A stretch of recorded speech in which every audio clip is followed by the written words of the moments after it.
वाटत नाही, बरंही वाटत नाही. हो, आजचा विधी सांगतो, अभ्यास करतो म्हणून बोलतोय.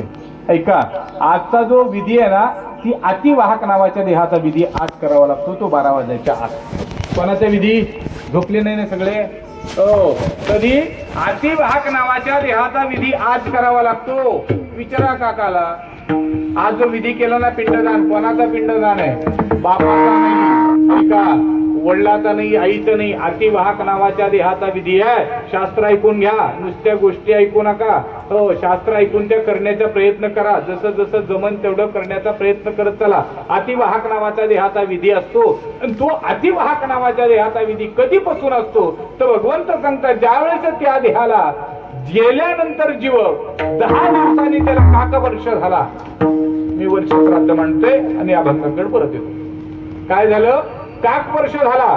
काकवर्ष झाल्यानंतर भगवान परमात्मा सांगतात, त्या जीवाला, ऐका नीट आता, त्या जीवाला काय झालं? काकवर्ष झाला म्हणजे तो स्वर्गाला गेला नाही. नीट लक्ष द्या. तो मोक्षालाही गेला नाही, वैकुंठालाही गेला नाही. त्याचा फक्त इथला रस्ता मृत्यू लोकातला मोकळा झाला. कावळा शिवणं म्हणजे माणसाचे बऱ्याच लोकांचं म्हणणं आहे, कावळा शिवला नाही.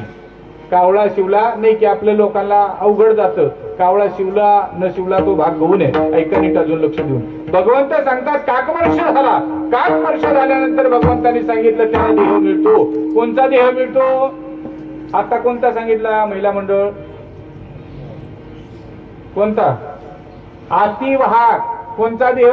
त्या देहाला नाव काय आहे? अतिवाहक. आणि तो अतिवाहक नावाचा देह मिळत असतो. त्या देहाला भगवंत सांगतात महिन्यातून एकदा भूक लागते. किती वेळा नाना? किती वेळा? महिन्यातून एकदा भूक लागते त्या जीवाला. अतिवाहक